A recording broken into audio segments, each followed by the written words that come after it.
Hello students, आज का हमारा टॉपिक है magnetic effect of current and magnetism. हम अपनी थर्ड यूनिट यहां पर स्टार्ट कर रहे हैं और इसमें सबसे पहले पढ़ेंगे हम मैग्नेटिक इफेक्ट ऑफ करंट के बारे में। तो देखो, इसका मैं थोड़ा सा आपको इंट्रोडक्शन दे देता हूं।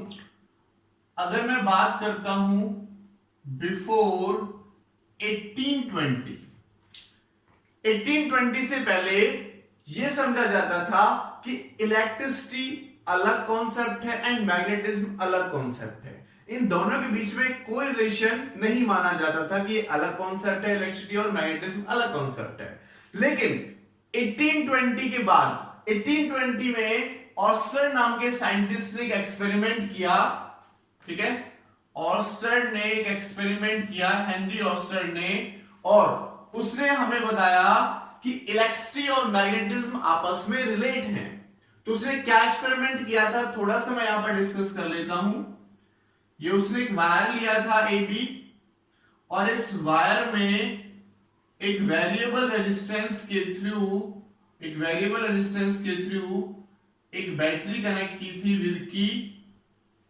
जैसे वो इस की को प्रेस करता है तो क्या होगा, ऐसे करंट फ्लो होगा। ओके, यहां पर उसने एक मैग्नेटिक निडल ली थी। मैग्नेटिक निडल की एक प्रॉपर्टी होती है बच्चों। क्या प्रॉपर्टी होती है? अगर मैग्नेटिक फील्ड होगी किसी रीजन में, किसी स्पेस में, तो ही ये डिफ्लेक्ट होगी, और अगर मैग्नेटिक फील्ड नहीं होगी तो डिफ्लेक्ट नहीं होगी। ओके, तो ये मैग्नेटिक निडल उसने इस टाइप से ली, उसका साउथ पोल ये, नॉर्थ पोल ये। उसने क्या किया, जैसे ही वो इस की को प्रेस करता है तो करंट फ्लो होगा।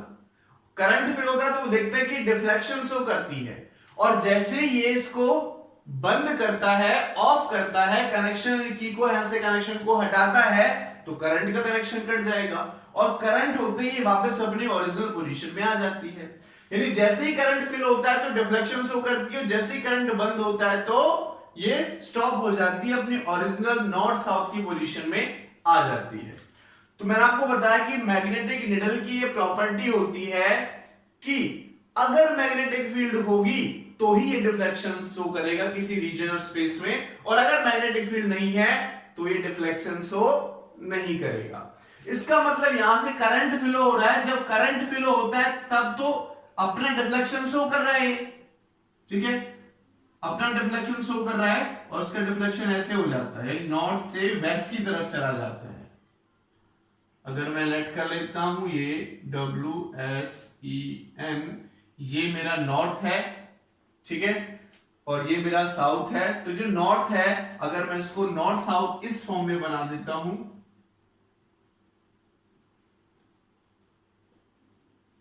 ठीक है, इस टाइप से बना देते हैं हम इसको। तो ये साउथ इस फॉर्म में ले लिया, तो ये जो नॉर्थ है वो वेस्ट की तरफ चला जाता है। जो नॉर्थ है वो क्या होता है, वेस्ट की तरफ डिफ्लेक्ट हो जाता है, और जैसे ये करंट को बंद करता है, तो करंट के बंद करने से क्या होता है, वापस अपनी ओरिजिनल पोजीशन पे आ जाता है। इसका मतलब क्या हुआ, मैंने अभी डिस्कस किया था कि अगर मैग्नेटिक फील्ड होगी तभी क्या करेगा, डिफ्लेक्ट करेगा, और ये डिफ्लेक्ट कर रहा है। इसका मतलब करंट फ्लो हो रहा है तो मैग्नेटिक फील्ड डेवलप हो रही है। अगर करंट फ्लो हो रहा है तो मैग्नेटिक फील्ड डेवलप हो रही है। ओके, तो ये कंक्लूजन निकाला किसने, ऑर्स्टर ने। उसने एक्सपेरिमेंट किया और देखा कि करंट फ्लो होता है तो मैग्नेटिक फील्ड भी डेवलप होती है। तो यहां से उसने रिलेट कर दिया करंट को मैग्नेटिज्म से, और जो इसकी डायरेक्शन है वो हम देते हैं स्नो रूल से। जब करंट मेरा साउथ से नॉर्थ की तरफ जाएगा, ठीक है, साउथ से नॉर्थ की तरफ जाएगा तो नॉर्थ वेस्ट की तरफ डिफ्लेक्ट हो जाएगा।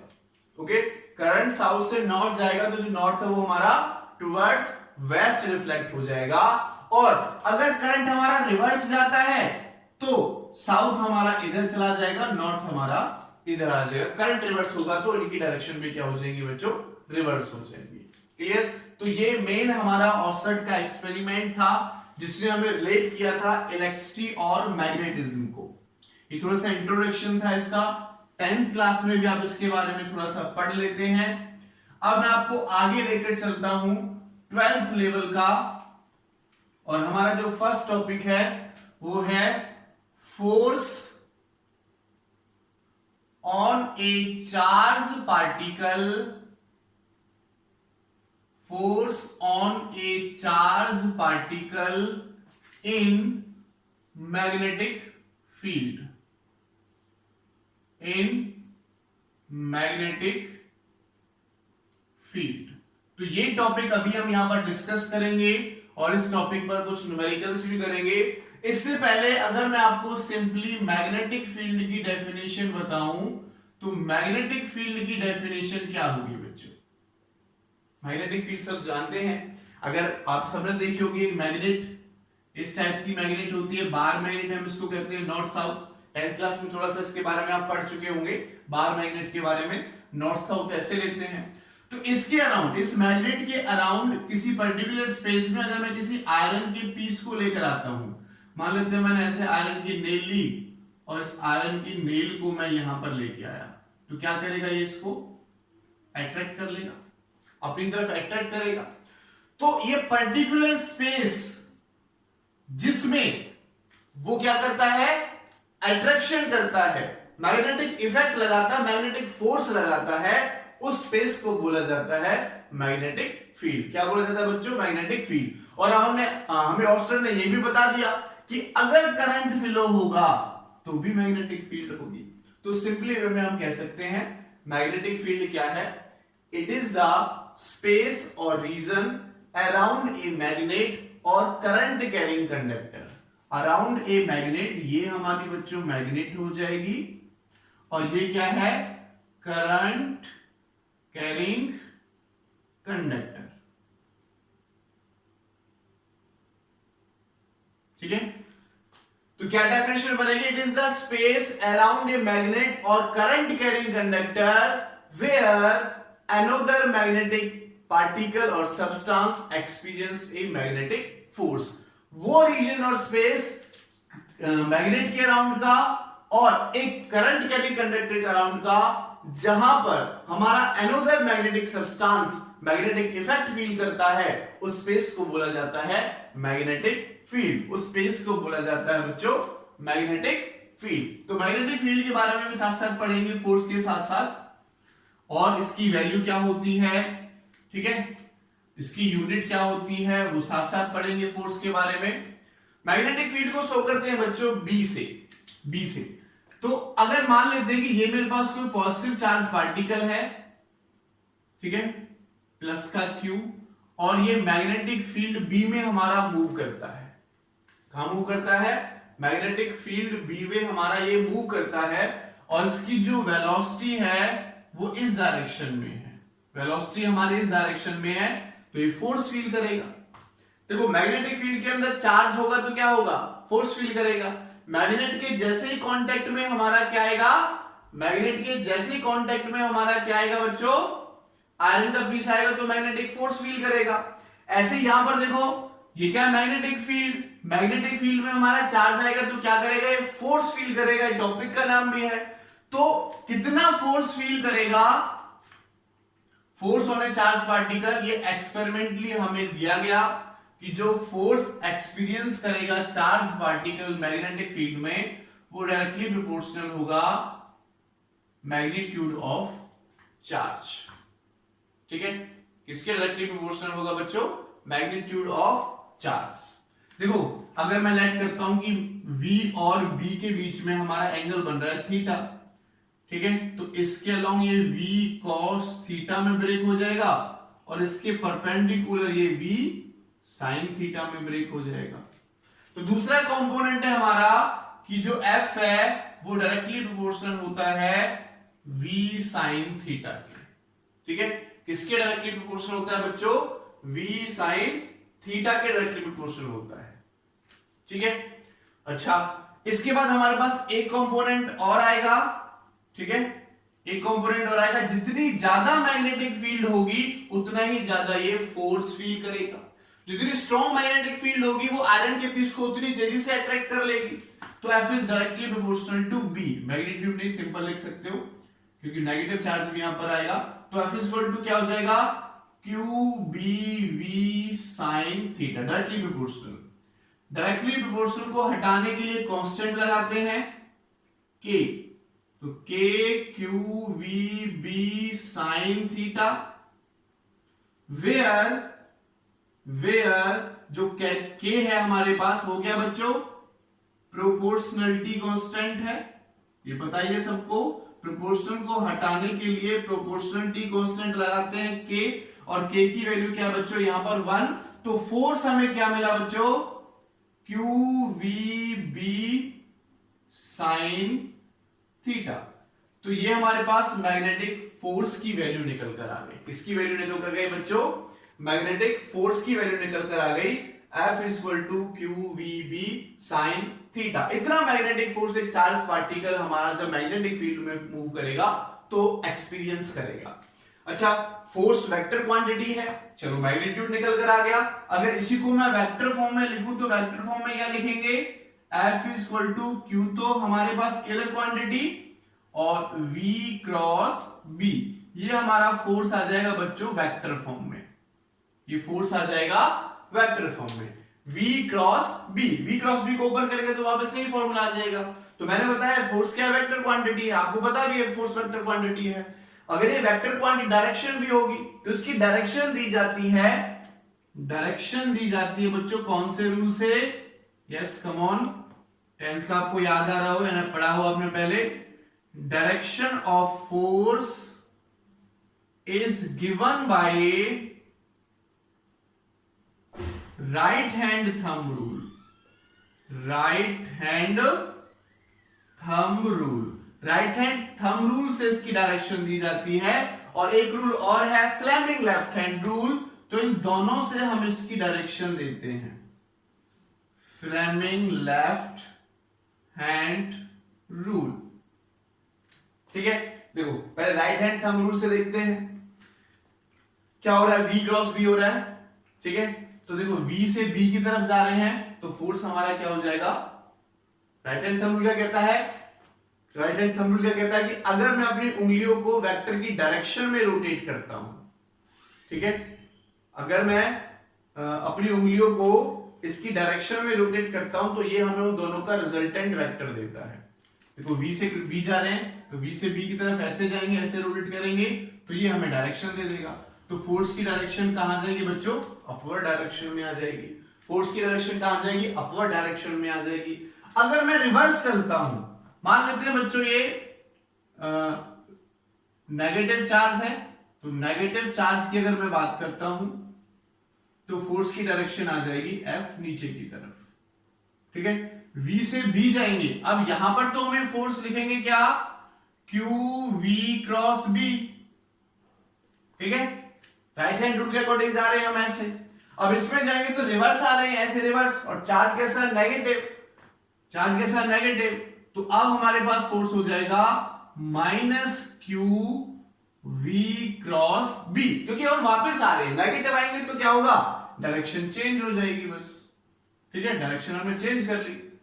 ठीक है, डायरेक्शन क्या कर लिया, नेगेटिव पार्टिकल की डायरेक्शन क्या हो जाएगी, चेंज हो जाएगी, और B से V की तरफ आएंगे, B से V की तरफ आएंगे। तो ये तो था राइट हैंड थंब रूल। अब अगर मैं बात करता हूं right hand Fleming left hand rule की, तो वो क्या रूल है, फ्लेमिंग लेफ्ट हैंड रूल क्या कहता है, अगर मैं अपनी first finger, central finger and thumb को इस टाइप से स्ट्रेच करता हूं कि तीनों आपस में परपेंडिकुलर हो जाएं, देन मेरे पास जो सेंट्रल फिंगर है वो करंट की डायरेक्शन देगा, फर्स्ट फिंगर वो मैग्नेटिक फील्ड की डायरेक्शन देगा, और थंब फोर्स की डायरेक्शन देगा। ठीक है, तो देखो मैग्नेटिक फील्ड ये दिखा रहा है करंट, ठीक है, या पॉजिटिव चार्ज पार्टिकल का मोशन करंट की डायरेक्शन में होता है, तो पॉजिटिव चार्ज पार्टिकल मोशन को ये दिखा रहा है, फोर्स कहां आ रहा है हमारा, ऊपर की तरफ आ रहा है। ठीक है, देखो B हमारा इधर, मैग्नेटिक फील्ड B इधर, वेलोसिटी इधर, फोर्स कहां है, ऊपर की तरफ है। ओके, तो क्या होगा, if we stretch our first finger, central finger and thumb in such that they are perpendicular to each other, then the direction of current या motion of positive charge particle is shown by the central finger, direction of magnetic field is given by the first finger and direction of force is given by the thumb. तो ऐसे हम क्या देते हैं, इनकी direction देते हैं। Clear बच्चों, बात समझ में आई? तो ये मैग्नेटिक फील्ड को शो कर रहा है, ये चार्ज पार्टिकल के मोशन को शो कर रहा है, और ये परपेंडिकुलर डायरेक्शन को शो कर रहा है। तो इस फोर्स की डायरेक्शन हम दो रूल से दे सकते हैं, राइट हैंड थंब रूल जो आपने वेक्टर प्रोडक्ट में पढ़ा होगा, क्रॉस प्रोडक्ट में 11th क्लास में, और एक क्या है हमारे पास, फ्लेमिंग लेफ्ट हैंड रूल जो मैंने आपको अभी बता दिया। क्लियर बच्चों, बात समझ में आ गई? ओके ओके, अब मैग्नेटिक फील्ड की कुछ बात कर लेते हैं। मैग्नेटिक फील्ड की बात हो रही थी, तो यहां पर देखो ये फॉर्मूला निकला हमारे पास, F equal to QVB sin theta. F is equal to QVB sin theta, हमने एक फॉर्मूला निकाला। तो अगर यहां से देखो मैं B निकालता हूं, तो B किसके इक्वल हो जाएगा, F upon QV sin theta के इक्वल हो जाएगा। तो अगर इसकी SI यूनिट की बात करता हूं, तो बच्चों इसकी SI यूनिट होती है टेस्ला, और एक और होती है वेबर, पूरे लिख देते हैं, वेबर पर मीटर स्क्वायर। दो यूनिट होती है, टेस्ला और वेबर पर मीटर स्क्वायर। ठीक है, सीजीएस यूनिट। अब मैं सीजीएस यूनिट की बात कर लेता हूं, SI हो गई हमारी। सीजीएस यूनिट होती है इसकी गॉस।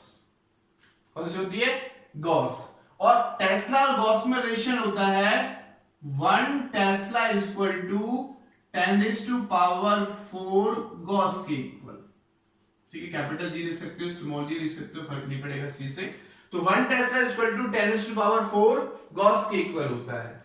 तो इससे हम डायमेंशनल फॉर्मूला भी निकाल सकते हैं बच्चों। तो देखो, अगर मैं B का डायमेंशनल फॉर्मूला निकालता हूं, डायमेंशनल फॉर्मूला, तो देखो वो क्या होगा, फोर्स का डायमेंशनल फॉर्मूला क्या होता है, MLT-2, है ना। चार्ज पार्टिकल का डायमेंशनल फॉर्मूला 80 होता है, और वेलोसिटी का dimensional formula LT-1 sin theta. हमारे पास कांस्टेंट क्वांटिटीज का डायमेंशनल फॉर्मूला नहीं होता है। तो क्या होगा, देखो L से L कटेगा, इस वाले T से वाला T कटेगा, तो डायमेंशनल फॉर्मूला निकल के आ गया, M ये ऊपर जाएगा तो A-1 एंड T-2। ये हमारे पास इसका डायमेंशनल फॉर्मूला निकलकर आ गया, इसका मैग्नेटिक फील्ड का। क्लियर बच्चों, बात समझ में आई? ओके, चलो आगे चलते हैं। इस फॉर्मूले को लेकर हम चल रहे थे, इस फॉर्मूले के कुछ केसेस देख लेते हैं। अब इस फॉर्मूले के कुछ केसेस देख लेते हैं।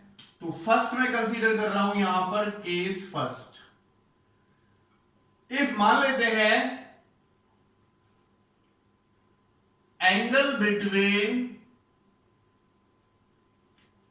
V and B is 0 degree और 180 डिग्री, दोनों को मैं साथ साथ लेकर चल रहा हूं कि अगर V और B के बीच का एंगल 0 डिग्री और 180 डिग्री हो जाता है, देन फोर्स किसके इक्वल होगा बच्चों, Q V B और साइन 0 डिग्री और 180 डिग्री। ठीक है, और Q B V sine 180 degree. तो साइन 0 पे भी 0 होता है और 180 पे भी 0 होता है, तो फोर्स क्या हो जाएगा बच्चों, 0। फोर्स क्या हो जाएगा, 0। यानी अगर हमारे पास मैग्नेटिक फील्ड B इस डायरेक्शन में है और कोई चार्ज पार्टिकल भी इस डायरेक्शन में या इसके अपोजिट डायरेक्शन में भी वेलोसिटी से मूव करता है, तो कितना फोर्स एक्सपीरियंस करेगा, 0। यानी कोई फोर्स एक्सपीरियंस नहीं करेगा। अगर कोई चार्ज पार्टिकल मेरा मैग्नेटिक फील्ड के पैरेलल है या एंटी पैरेलल है, तो कोई भी फोर्स एक्सपीरियंस नहीं करेगा। क्लियर, ये हमारा केस फर्स्ट कहता है। अब हम चलते हैं केस सेकंड की तरफ। केस सेकंड, अब मैं मान लेता हूं if angle between V and B is 90 degree. ठीक है, तो देखो तब फोर्स क्या हो जाएगा इस वाले फॉर्मूले से, QVB sin 90 डिग्री, और sin 90 पे कितना होता है, 1। तो यानी QVB तो क्या हो जाएगा बच्चों, मैक्सिमम फोर्स आ जाएगा हमारा। क्या आ जाएगा बच्चों, मैक्सिमम फोर्स आ जाएगा। ठीक है। और देखो यहां से पता भी चल रहा है अगर पार्टिकल मेरा मूव ही ना करे, पार्टिकल की वेलोसिटी क्या हो जाए, जीरो हो जाए, तब फोर्स क्या हो जाएगा, जीरो। तब फोर्स क्या हो जाएगा, जीरो। अगर पार्टिकल रेस्ट में भी है मैग्नेटिक फील्ड में तो तब भी उस पर कितना फोर्स लगेगा बच्चों, जीरो फोर्स लगेगा, यानी कोई फोर्स नहीं लगेगा। क्लियर, बात समझ में आई। चलो अब इसमें कुछ न्यूमेरिकल्स कर लेते हैं इस वाले फॉर्मूले पर, कुछ न्यूमेरिकल्स हम इस पर देख लेते हैं।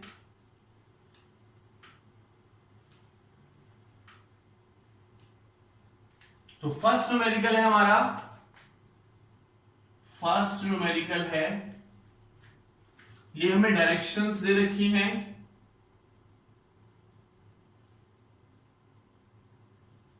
हमें बोल रखा है कि यहां पर एक इलेक्ट्रॉन है और एक इलेक्ट्रॉन हमारा नॉर्थ की तरफ जाता है 10⁻⁷ मीटर पर सेकेंड वेलोसिटी से, और ईस्ट की तरफ हमारी मैग्नेटिक फील्ड गिवन है 3 टेस्ला। ठीक है, एक इलेक्ट्रॉन है वो हमारा नॉर्थ की तरफ मूव कर रहा है एक मैग्नेटिक फील्ड में जो हमारी ईस्ट की तरफ है। तो हमें निकालना है find the force, find the force experienced, find the force experienced by the electron. तो इलेक्ट्रॉन कितना फोर्स एक्सपीरियंस करेगा वो हमें यहां से कैलकुलेट करना है। ठीक है, तो बहुत सिंपल सा क्वेश्चन है, फॉर्मूला आपको पता है, F = QV क्रॉस B होता है। आपको V चाहिए, यहां पर पुट कर दोगे F निकल कर आ जाएगा। ठीक है, तो ट्राई करो जल्दी से, मैं फैन चला देता हूं।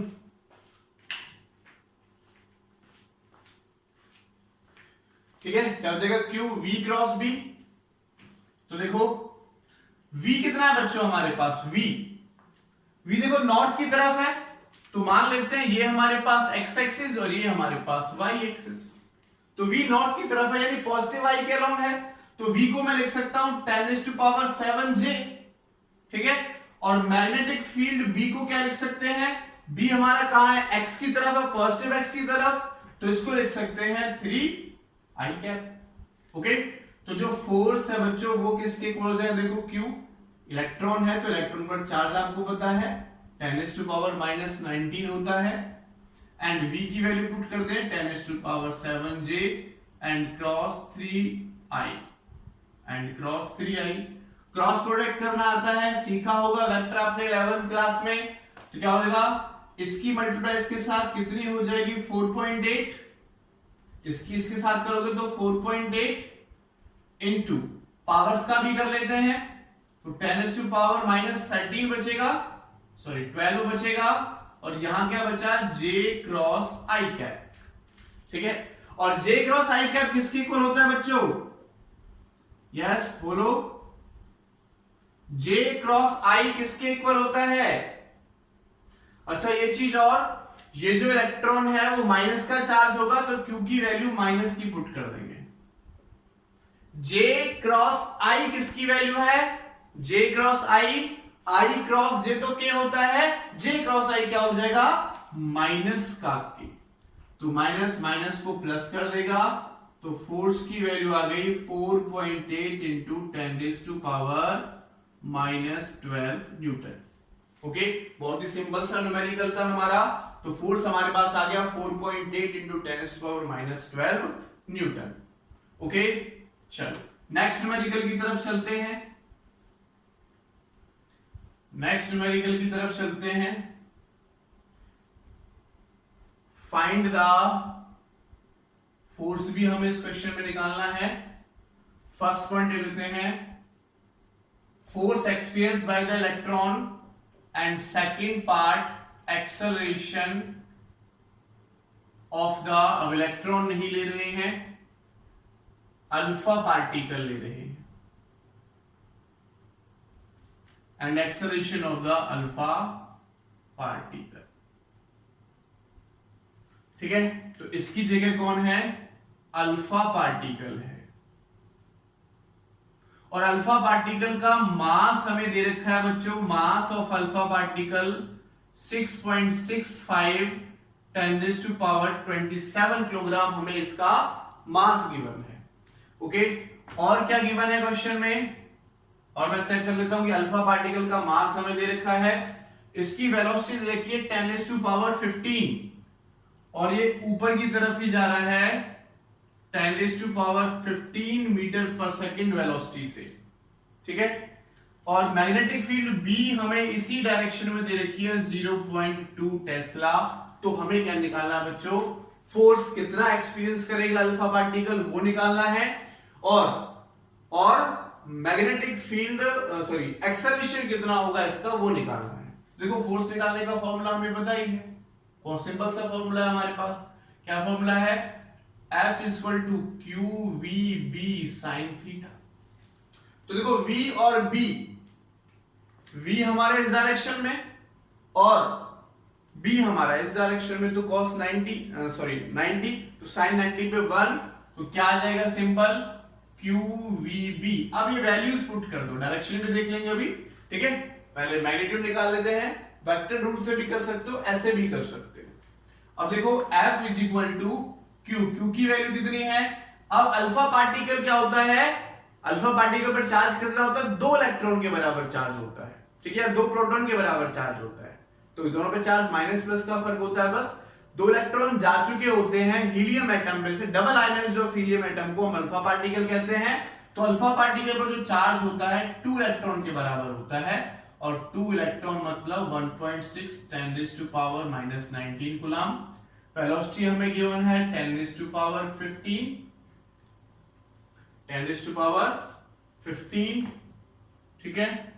और मैग्नेटिक फील्ड भी हमें गिवन है 0.2,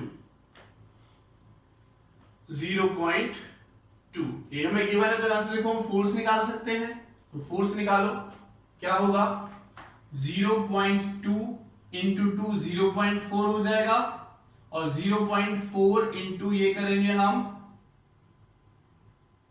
16 4 जा, ठीक है, 16 4 जा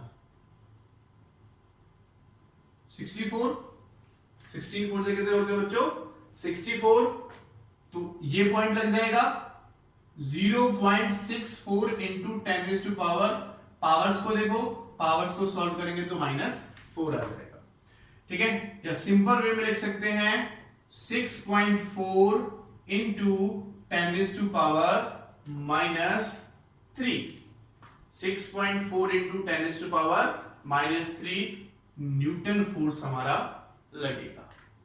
-3 होगा, -5 होगा। अगर हम इसमें 10⁻10 से मल्टीप्लाई कर देते हैं -5 होगा, ठीक है, कितना होगा -5 होगा। 6.4 इंटू 10⁻⁻5 न्यूटन फोर्स आ जाएगा। अब क्या पूछा, एक्सेलरेशन। तो एक्सेलरेशन आपको पता है बच्चों, फोर्स अपॉन मास होता है, ठीक है। फोर्स की वैल्यू हमें पता है 6.4 10⁻⁻15, और मास हमें दे रखा है कितना 6.65 इंटू 10⁻⁻27। तो इसको हम सॉल्व कर सकते हैं।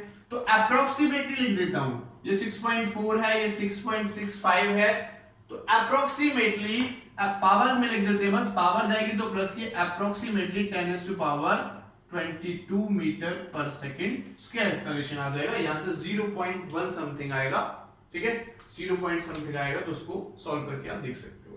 तो ये हमने निकाला एक्सेलरेशन, और ये हमसे फोर्स पूछा गया तो हमने निकाल लिया फोर्स। ओके, अब नेक्स्ट न्यूमेरिकल की तरफ चलते हैं बच्चों, नेक्स्ट न्यूमेरिकल की तरफ चलते हैं। तो नेक्स्ट न्यूमेरिकल में पूरा ही लिखूंगा, वीडियो को पॉज करके आप ट्राई कर सकते हो। कहता है एक मैग्नेटिक फील्ड है, ए मैग्नेटिक फील्ड ऑफ, हमें मैग्नेटिक फील्ड की वैल्यू दे रखी है 5 इंटू 10⁻³ के, यानी पहले से ही डायरेक्शन भी उसकी दे रखी है, वेक्टर फॉर्म में दे रखी है, ठीक है। मैग्नेटिक फील्ड ऑफ 5 इंटू 10⁻³ के Tesla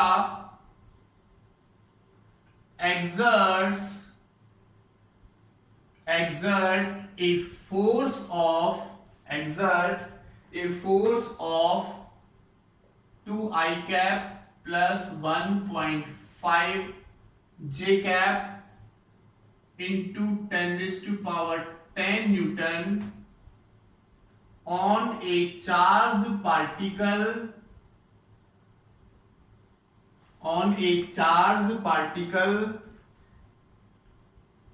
of charge 10 raised to power minus 19 coulomb. ठीक है, ये मैग्नेटिक फील्ड इतना फोर्स लगाती है, find the velocity of the charged particle.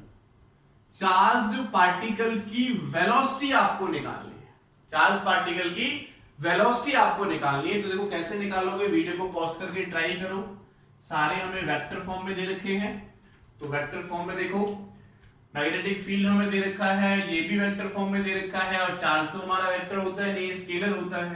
तो सिंपल देखो फोर्स किसके ऊपर होता है बच्चों, Q V क्रॉस B। तो सबकी वैल्यूज पुट कर दो। फोर्स की वैल्यू गिवन है, यस गिवन है 2 I cap plus 1.5 J cap into 10 raise to power minus 10, okay, equal to Q की वैल्यू कितनी है 10 रेज़ टू पावर माइनस 9, और देखो V की वैल्यू कितनी है वो निकालनी है।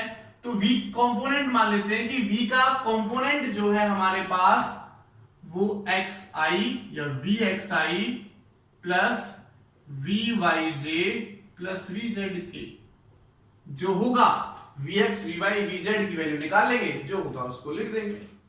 तो V को मैंने यहां पर लिख दिया बच्चों Vxi प्लस Vyj और प्लस Vzk, और क्रॉस प्रोडक्ट है इसके साथ B के साथ। तो B देखो कितना दे रखा है, इतना टेस्ला, तो यहां पर हम लिख देंगे 5 into 10 raise to power minus 3k, okay. तो देखो पावर से ये कट जाएगा, और यहां पे माइनस 3 है, तो हम ये कह सकते हैं कि 2 I cap plus 1.5 J cap 10 raise to power minus 12 बन जाएगा। इस 3 को इसको लगा के 10 raise to power minus 10 raise to power 2 इधर आ जाएगा, माइनस 2 इधर बचेगा। चलो ऐसे लिख लेते हैं, पहले कंफ्यूजन होगा तो 10 रेज़ टू पावर माइनस 2 इधर बच जाएगा, क्योंकि ये माइनस 9 है, माइनस 3 है 12 होगा, ये माइनस 10 है तो 10 पार्ट कट जाएगा, माइनस 2 बचेगा, ओके। अब इनकी क्रॉस मल्टीप्लिकेशन करो, देखो I का K के साथ, तो I क्रॉस K करेंगे, I cross K minus J के इक्वल होगा, तो लिखा जाएगा माइनस 5 Vx J, ठीक है। इस कंपोनेंट की मल्टीप्लिकेशन पावर तो मैंने पहले हटा दी, 5k के साथ होगी, तो I cross K J minus J के इक्वल होगा, तो माइनस का 5 Vx J मैंने लिख दिया।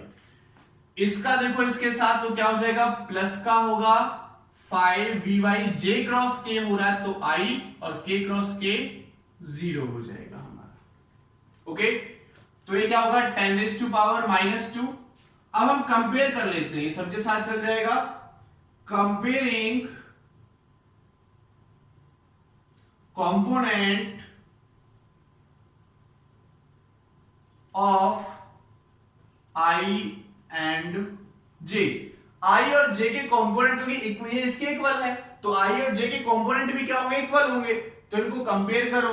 यहां पर देखो I का कंपोनेंट 2 है, और यहां पर 10 रेज़ टू पावर माइनस 2 तो चलेगा, और यहां पर कितना है बच्चों, माइनस के 5 Vx है, तो इसको सॉल्व कर सकते हो, ठीक है। 10 रेज़ टू पावर माइनस 2 का मतलब 1/100, 100 की मल्टीप्लिकेशन 200 डिवाइडेड बाय 5 माइनस का ये आ जाएगा Vx, तो इसको सॉल्व करोगे तो माइनस का 40, अच्छा वैल्यू क्या आई थी, यानी Vx की वैल्यू निकाली है, Vx की वैल्यू आ गई माइनस 40, ओके।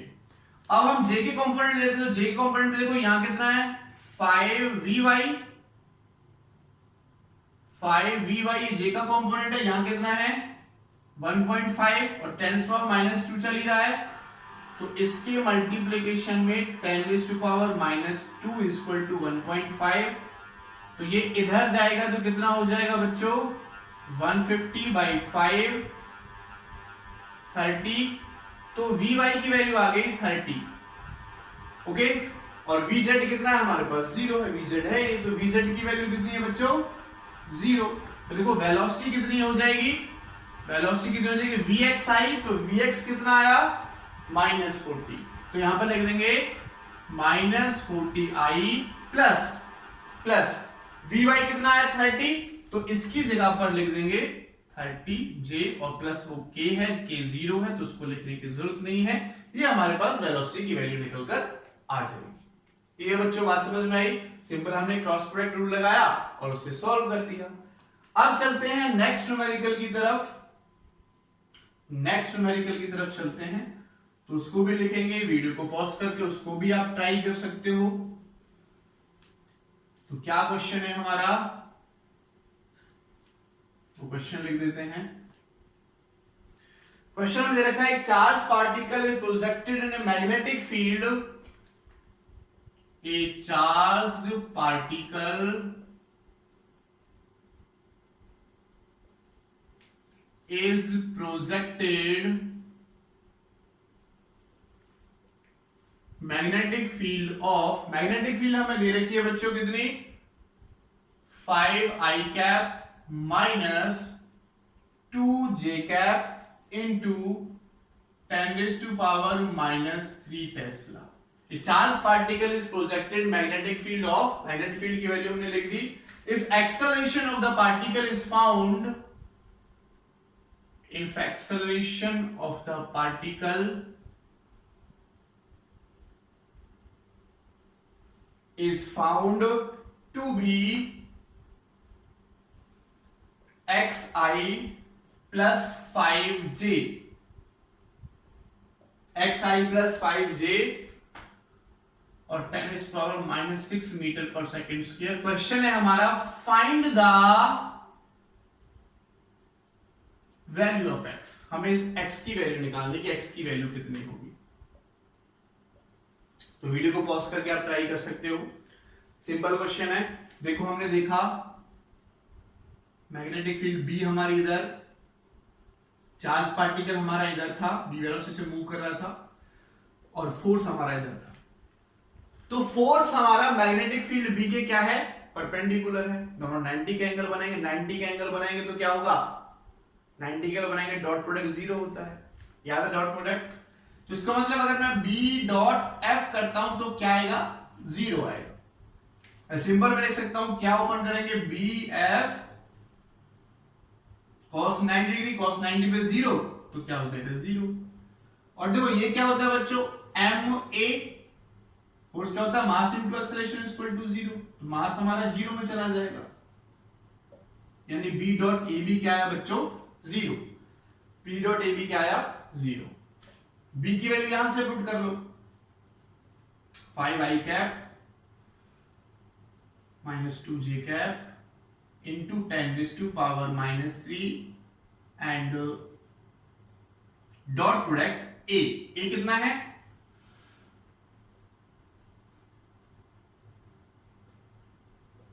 0, तो पावर्स तो हमारे 0 में चले जाएंगे इधर। x का डॉट प्रोडक्ट क्या हो जाएगा 5x, j का j के साथ करोगे तो -10 इज इक्वल टू 0, x आ जाएगा 10/5 is equal to 2। Okay, thank you so much.